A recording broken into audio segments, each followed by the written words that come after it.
Hi friends, welcome to my channel. ఈ రోజు మనం ఈ వీడియోలో eternal love of dreams episode 16 ని చూద్దాము. లాస్ట్ ఎపిసోడ్ లో ఫెంగ్జు జైలు నుండి బయటకు వచ్చింది. అంతటితో లాస్ట్ ఎపిసోడ్ ఎండ్ అయింది. ఇప్పుడు ఎపిసోడ్ స్టార్టింగ్ లోనే రాజు గారు ఫెంగ్జుకి చాలా గిఫ్ట్లని పంపిస్తున్నారు. అది మాత్రమే కాకుండా ఫెంగ్జుకి మేడం అనే టైటిల్ ని కూడా ఇచ్చినట్టు ఉన్నారు. ఇప్పుడు రాజు గారు ఆ గిఫ్ట్లంతా ఫెంగ్జుకి నచ్చిందో లేదో అడిగి తెలుసుకుందాము అనేసి ఫెంగ్జు దగ్గరికి వస్తూ ఉన్నాడు. అప్పుడు ఫెంగ్జు, నాకు ఈ గిఫ్ట్లంతా వద్దు, నేను చిన్నప్పటి నుంచి చాలా సింపుల్ గా పెరిగాను, అందువల్ల నాకు ఇవేమీ అవసరం లేదని అంటూ ఉంది. దానికి రాజుగారు, నేను నిన్ను జైల్లో బంధించి ఉంచాననే కోపంతో ఇలా మాట్లాడుతున్నావా అని అడుగుతూ ఉన్నాడు. లేదు లేదు, అలా అంతా ఏమీ కాదు, నాకు మీ మీద ఎలాంటి కోపము లేదు, మీరు నా మీద ఉన్న చెడ్డ పేరును తొలగించేశారు, పైగా నాకు ఒక మంచి పొజిషన్ ని కూడా కల్పించారు, అలాంటప్పుడు నేను మీ మీద ఎందుకు కోపపడతాను, నాకు ఈ గిఫ్ట్లంతా అంతగా ఇష్టం ఉండదు, నేను ఇలా సింపుల్ గానే ఉంటానని అంటూ ఉంది. దానికి రాజుగారు, సరే ఓకే, అసలు నీకు ఏం కావాలని అడుగుతూ ఉన్నాడు. దానికి ఫెంగ్జు, నాకు ఇలా మీ చేతుల్ని పట్టుకుని లైఫ్ లాంగ్ మీతో ఇలా హ్యాపీగా ఉంటే చాలు అనేసి ఫెంగ్జు అంటూ ఉంటే అది విని రాజుగారు కూడా చాలా ఎమోషనల్ గా ఫీల్ అయ్యి ఫెంగ్జుని హక్ చేసుకుంటున్నాడు. సరే ఓకే, నేను ఈ గిఫ్ట్లన్నిటిని రిటర్న్ తీసుకుంటాను, కానీ నేను ఈ సాంబ్రాణిని మాత్రము రిటర్న్ తీసుకోను, ఎందుకంటే దానిని నేనే నీకోసం కష్టపడి ప్రిపేర్ చేశాను అని అంటూ ఉన్నాడు. దానికి ఫెంగ్జు వెంటనే, నాకు ఇలాంటి గిఫ్ట్ ఇవ్వండి చాలు, నాకు ఇంకేమీ అవసరం లేదు అనేసి ఫెంగ్జు చాలా హ్యాపీగా ఫీల్ అవుతూ ఉంది. ఇప్పుడు రాజుగారి దగ్గర ఒక అసిస్టెంట్ ఉన్నాడు కదా, అతను కూడా ఇంతసేపు రాజుగారి పక్కనే ఉన్నాడు, కానీ ఇప్పుడు రాజమాత దగ్గరికి వెళ్తూ ఉన్నాడు. ఇతన్ని రాజమాత గారే రాజుగారి దగ్గరికి పంపించి ఉంటారు కాబట్టి ఇప్పుడు తను అక్కడ జరిగిన వాటి గురించి ఇక్కడ రాజమాత దగ్గరికి వచ్చి చెప్తూ ఉన్నాడు. ఇప్పుడు అతను, నాకు తెలిసినంత వరకు ఆ ఫెంగ్జు యాక్టింగ్ ఏమి చేస్తున్నట్టుగా నాకు అనిపించడం లేదు, రాజుగారు తనని ఎంతగా ఇష్టపడుతున్నాడో తను కూడా రాజుగారిని అంతే ఇష్టపడుతూ ఉంది, చాలా సింపుల్ పర్సన్ లాగా కనిపిస్తూ ఉన్నారు, తను మళ్ళీ రాజుగారికి తను ఇచ్చిన గిఫ్ట్లన్నిటిని రిటర్న్ చేసేశారు, ఇందులో తను యాక్ట్ చేస్తున్నట్టుగా నాకేమీ అనిపించడం లేదని అంటూ ఉన్నాడు. అది విని రాజమాత, సరే ఓకే, నువ్వు ఎందుకైనా మంచిది, తన మీద ఒక కన్నేసి ఉంచు, అక్కడ జరిగేదంతా నా దగ్గరికి వచ్చి చెప్తూ ఉండు అని అంటూ ఉన్నారు. అది విని అతను సరే ఓకే అనేసి అక్కడి నుండి వెళ్లిపోతున్నాడు. ఇప్పుడు చింటి తన టీంతో కలిసి ఫెంగ్జు ఉండే ప్యాలెస్ ని దాటుకుని వెళ్తూ ఉన్నాడు. అప్పుడు సడన్ గా డోర్ ఓపెన్ చేసుకుని ఫెంగ్జు బయటకు వచ్చి, చింటి, నేను మీతో పర్సనల్ గా మాట్లాడాలి అంటూ ఉంది. చింటి వెంటనే తన టీం అందరినీ పంపించేసి చింటి మనసులో ఈ ఆయింట్మెంట్ రిటర్న్ చేయడానికి ఇదే కరెక్ట్ సమయము అనుకుని ఆయింట్మెంట్ డబ్బాని బయటకు తీస్తూ ఉన్నాడు. కానీ అంతలో ఫెంగ్జు, నీకు ఎలా థ్యాంక్స్ చెప్పాలో నాకు అర్థం కావడం లేదు, నా దగ్గర నీకు ఇవ్వడానికి ఏమీ లేదు, అందువల్ల నేను నీకోసం ఈ ఆయింట్మెంట్స్ ని ప్రిపేర్ చేసి పెట్టాను అనేసి ఒక చిన్న పార్సల్ ని తీసి ఇస్తూ ఉంది. దీన్ని రెగ్యులర్ గా యూజ్ చేస్తూ ఉండు, ఒకవేళ అయిపోతే మళ్ళీ నన్ను అడిగి తీసుకుని వెళ్ళు అని అంటూ ఉంది. అది విని చింటి మళ్ళీ ఎమోషనల్ గా ఫీల్ అవుతూ ఉన్నాడు. చింటికి కూడా వాటిని తిరిగి ఇవ్వడం ఇష్టం లేక తన దగ్గర డబ్బాని కూడా లోపల పెట్టేసుకుని ఫెంగ్జు ఇచ్చే వాటిని కూడా తీసుకుంటూ ఉన్నాడు. ఇప్పుడు నెక్స్ట్ డే మార్నింగ్ రాజుగారు ఫెంగ్జుని ప్యాలెస్ నుండి బయటకు లాక్కొని వెళ్తూ ఉన్నారు. అప్పుడు ఫెంగ్జు, మనం ఎక్కడికి వెళ్తున్నామని అడుగుతూ ఉంటే, మనం ఈ ప్యాలెస్ కి కాస్త దూరంలో ఉండే ఒక ఇంపార్టెంట్ ప్లేస్ కి వెళ్ళబోతున్నాము, నేను నిన్ను ఇప్పుడు అక్కడికి తీసుకుని వెళ్ళబోతున్నాను అని అంటూ ఉన్నాడు. అదంతా చింటి కూడా చూస్తూ ఉన్నాడు. చింటికి రాజుగారు ఫెంగ్జు ఇలా క్లోజ్ గా ఉండడం కాస్త ఇబ్బందిగా ఉంది, ఎందుకంటే తనకి ఫెంగ్జు అంటే ఇష్టం కాబట్టి, అందువల్ల అతను దాన్ని యాక్సెప్ట్ చేసుకోలేకపోతున్నాడు. ఇప్పుడు రాజుగారు ఫెంగ్జుని బయటకు తీసుకుని వెళ్లే సమయంలో కరెక్ట్ గా అక్కడికి హెల్పర్ వచ్చి, జీహెంగ్ కి చాలా డేస్ నుంచి హెల్త్ బాగుండడం లేదంట అనేసి కంగారుగా అంటూ ఉన్నాడు. అది విని ఫెంగ్జు వెంటనే, మీరు ముందు వెళ్లి జీహెంగ్ ని చూసేసి రండి అని అంటూ ఉంటే దానికి రాజుగారు, కానీ నేను నిన్ను బయటకు తీసుకుని వెళ్తాను అన్న ప్లేస్ కూడా చాలా ఇంపార్టెంట్ అయిన ప్లేస్ అని అంటూ ఉన్నాడు. ఫెంగ్జు వెంటనే, తన హెల్త్ బాగాలేకుండా బాధపడుతూ ఉంది, దీనికంటే ఇంపార్టెంట్ మ్యాటర్ ఇంకేమీ లేదు, మీరు ముందు వెళ్లి తనని మీట్ అయ్యి రండి అని అంటూ ఉంది. సరే అయితే నువ్వు కూడా నాతో రా అనేసి ఫెంగ్జుని కూడా జీహెంగ్ ప్యాలెస్ దగ్గరికి తీసుకుని వెళ్తూ ఉన్నాడు. జీహెంగ్ కి నిజంగానే హెల్త్ బాగాలేనట్టు ఉంది, దగ్గుతూ కూర్చొని ఉంది. రాజుగారు లోపలికి వచ్చి, అసలు నీకేమైంది, నాకు ఇప్పుడే నీకు హెల్త్ బాగాలేదు అన్న మాట తెలిసింది అని అంటూ ఉన్నాడు. దానికి జీహెంగ్, ఇది జస్ట్ నార్మల్ ఫీవర్ మాత్రమే, క్యూర్ అయిపోతుంది, సారీ నేను మిమ్మల్ని ఫెంగ్జుని బాగా డిస్టర్బ్ చేసినట్టు ఉన్నాను అనేసి జీహెంగ్ అంటూ ఉంది. అప్పుడు రాజుగారు, నేను నీకోసం ఒక స్పెషల్ డాక్టర్ ని తీసుకుని వచ్చాను, అతను నిన్ను ఒకసారి చెక్ చేసి చూస్తాడని అంటూ ఉన్నాడు. అది విని జీహెంగ్ ఓకే అని అంటూ ఉంది. డాక్టర్ గారు వచ్చి చెక్ చేసేసి, తన పల్స్ రేటు నార్మల్ గా లేదు, సడన్ గా పెరుగుతూ ఉంది, సడన్ గా తగ్గుతూ ఉంది, నేను ఇలాంటి కేసు ఎప్పుడూ చూడలేదు, తన బాడీలో ఏదో భయంకరమైన పాయిజన్ ఉన్నట్టుగా నాకు అనిపిస్తూ ఉంది, నాకు ఇంతకు మించి ఏం చెప్పాలో అర్థం కావడం లేదు అనేసి డాక్టర్ అంటూ ఉన్నాడు. రాజుగారు, ఈ ప్యాలెస్ లో అందరికంటే నువ్వే ఒక మంచి డాక్టర్వి, కానీ నీకు కూడా అదేంటో అర్థం కావడం లేదా అనేసి రాజుగారు కోపడుతూ ఉన్నారు. అదంతా జీహెంగ్ చూసి, లేదు లేదు, నేను నార్మల్ గానే ఉన్నాను, నాకు కాస్త కోల్డ్ చేసింది, త్వరలోనే నేను క్యూర్ అయిపోతాను, మీరేమి బాధపడకండి అని అంటూ ఉంది. దానికి రాజు రాజుగారు సరే ఓకే, నువ్వు కాస్త బాగా రెస్ట్ తీసుకో, ఒకవేళ నీకు తగ్గకపోతే చెప్పు, నేను వేరే డాక్టర్స్ ని పంపిస్తాను అని చెప్పేసి అక్కడ నుండి బయలుదేరుతూ ఉన్నాడు.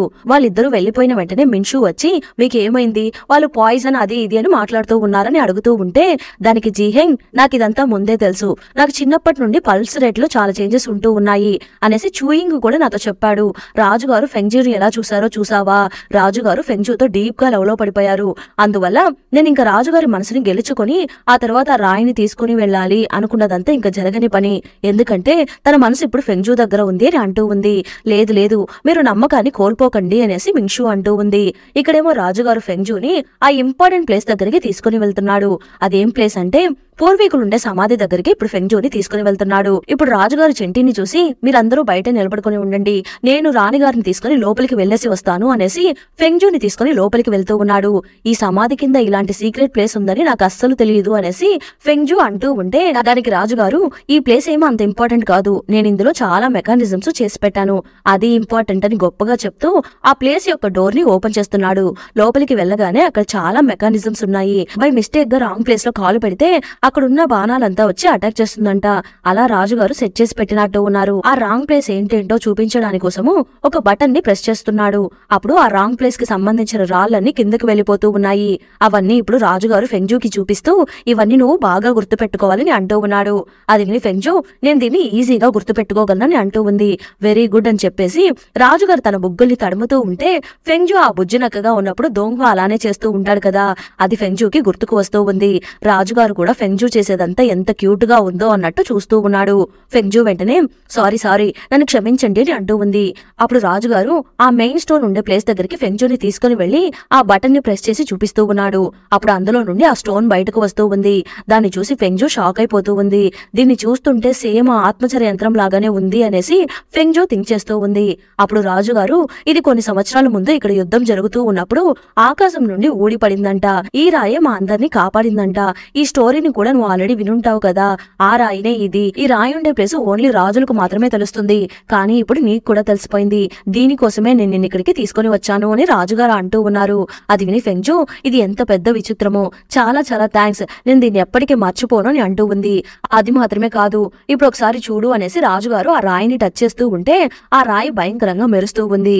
అది చూసి ఫెంగ్జూ ఓ ఈ రాయిని ఎవరు టచ్ చేస్తున్నా మెరుస్తుందా అని అడుగుతూ ఉంటే దానికి రాజుగారు లేదు, దీనిని ఎవరు టచ్ చేసినా గ్లో అవ్వదు, నేను టచ్ చేసినప్పుడు మాత్రమే ఇది మెరుస్తూ ఉంది అనేసి రాజుగారు గర్వంగా చెప్తూ ఉన్నారు. అది విని ఫెంగ్జూ ఇది మీకు సంబంధించిన రాయి, అందువల్లే ఇది మీరు టచ్ చేయగానే మెరుస్తూ ఉంది అనేసి మనసులో అనుకుంటూ ఉంది. రాజుగారు వెంటనే అయితే నువ్వు కూడా ఒకసారి దీన్ని టచ్ చేసి చూడు అని అంటూ ఉంటే అది విని ఫెంగ్జూ కూడా దాన్ని టచ్ చేసి చూస్తూ ఉంది. అప్పుడు కూడా ఆ రాయి మెరుస్తూ ఉంది.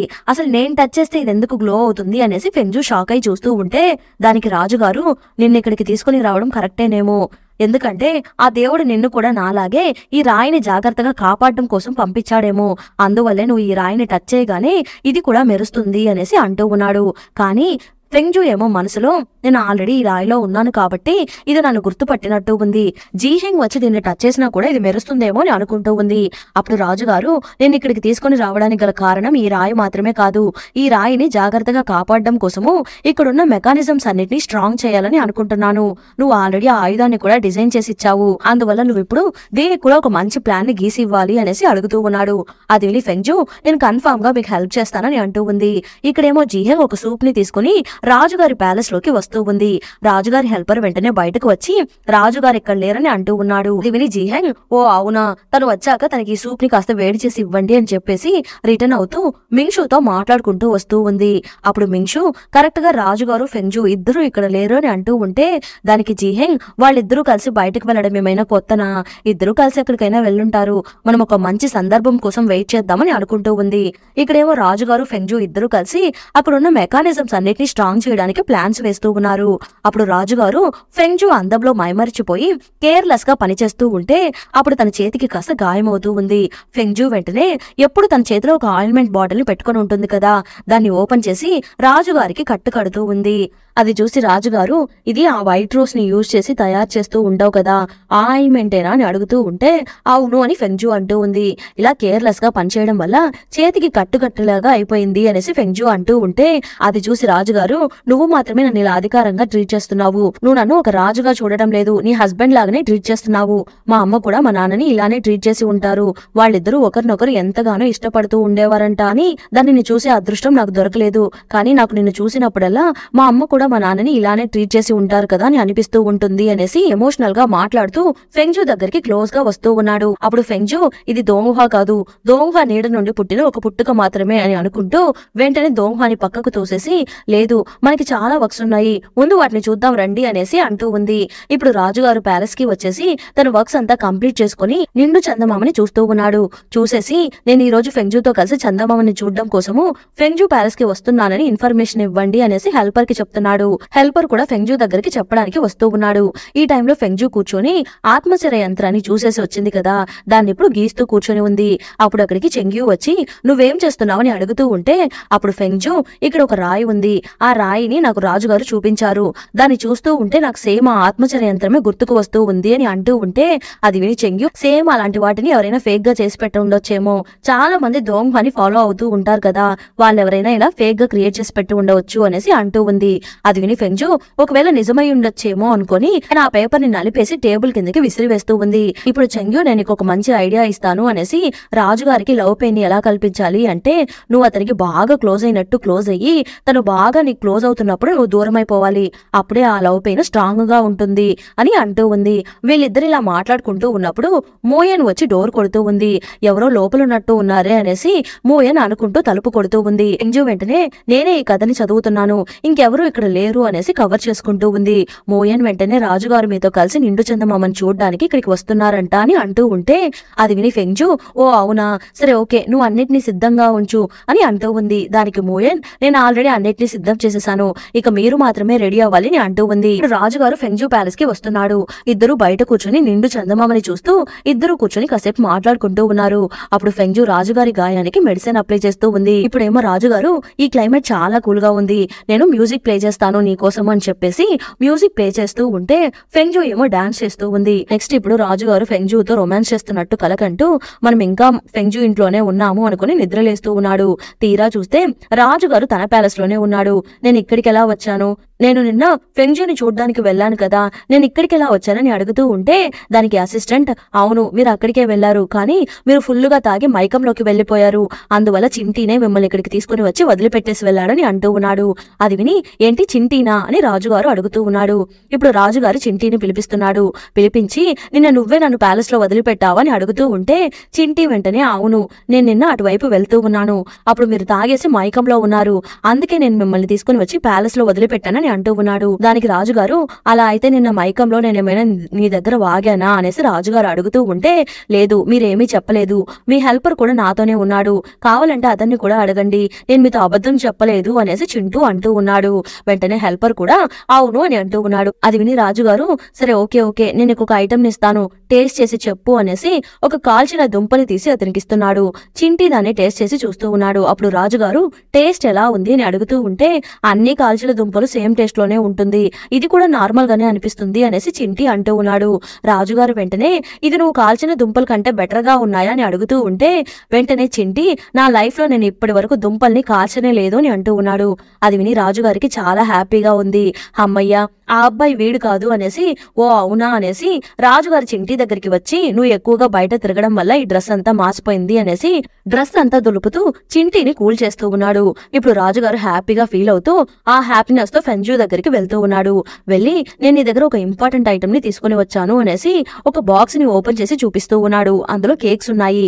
అది చూసి ఫెంగ్జు, ఇది ఆ దుఃఖం లేని పూలతో చేసిన కేక్స్ నా, మీరే చేశారా అని అడుగుతూ ఉంటే దానికి రాజుగారు, ఇది కేక్స్ మాత్రమే, కానీ దుఃఖం లేని కేక్స్ కాదు, దీన్ని నేను నీకోసం స్పెషల్ గా చేసి తీసుకొని వచ్చాను, ఒకసారి టేస్ట్ చేసి చూడు అని అంటూ ఉన్నాడు. అది విని ఫెంగ్జు టేస్ట్ చేసి చూసేసి ఇది ఆ స్వీట్స్ కంటే చాలా తీయగా ఉన్నాయి, ఇది ఏం కేక్ అని అడుగుతూ ఉంటే దానికి రాజుగారు నేను దీన్ని లిల్లీ ఫ్లవర్స్ తో చేశాను, దుఃఖం లేని పూలని యూజ్ చేస్తే అందులో ప్రేమ అభిమానం మాత్రమే కనిపిస్తుంది, కానీ ఈ లిల్లీ పూలతో చేస్తే ఇందులో మనం ఇద్దరము ఎప్పటికీ ఇలానే కలిసి జీవించాలి అనే భావన కూడా కనిపిస్తూ ఉంది అనేసి రాజుగారు అంటూ ఉన్నారు. అది విని ఫెంగ్జు నేను ఆ కేక్ ని మీకోసమే తయారు చేశాను, దాన్ని నేను ఎవరి కోసమో ప్రిపేర్ చేశాను అనుకుని ఇలాంటి కొత్త కేక్ ని ప్రిపేర్ చేసి తీసుకుని వచ్చి నాకు ఇస్తున్నారా అనుకుని దోంగ చాలా క్యూట్ గా ఉన్నాడు అన్నట్టు చూస్తూ ఉంది. మీరు నన్ను చాలా బాగా చూసుకుంటున్నారు, మీకు ఎలా థ్యాంక్స్ చెప్పాలో నాకు అర్థం కావడం లేదు అని ఫెంగ్జు అంటూ ఉంటే అది విని రాజుగారు నువ్వేం నాకు థ్యాంక్స్ చెప్పాల్సిన అవసరం లేదు, నువ్వు హ్యాపీగా ఉంటే అంతే చాలు అనేసి రాజుగారు అంటూ ఉన్నారు. సరే ఓకే, ఈ మెకానిజం ప్లానింగ్ ఎంత వరకు వచ్చింది అని ఫెంగ్జు అడుగుతూ ఉంటే ఆల్మోస్ట్ కంప్లీట్ చేసేసాను, ఈ రోజు మనము ఆ ప్లేస్ కి వెళ్దామా అనేసి రాజుగారు అడుగుతూ ఉన్నారు. దానికి ఫెంగ్జు సరే ఓకే వెళ్దాము, కానీ మీరు జీహెంగ్ ని చూసేసి వచ్చారా అని అడుగుతూ ఉంటే దానికి రాజుగారు తను ఆల్రెడీ క్యూర్ అయిపోయినట్టు ఉంది, మనం వెళ్ళి ఊరికే డిస్టర్బ్ చేయకూడదు, ఈ మెకానిజం వర్క్స్ అంతా కంప్లీట్ అయిన తర్వాత నెక్స్ట్ వెళ్ళి తనని మీట్ అవుదాము అని రాజుగారు అంటూ ఉన్నారు. ఫెంగ్జు కూడా ఓకే అని అంటూ ఉంది. అంతటితో ఎపిసోడ్ ఎండ్ అయిపోయింది. మళ్ళీ నెక్స్ట్ ఎపిసోడ్ లో కలుద్దాం. ఈ ఎపిసోడ్ ఎలా ఉందో తప్పకుండా కమెంట్ చేయండి, ప్లీజ్ సపోర్ట్ చేయండి. Thanks for watching.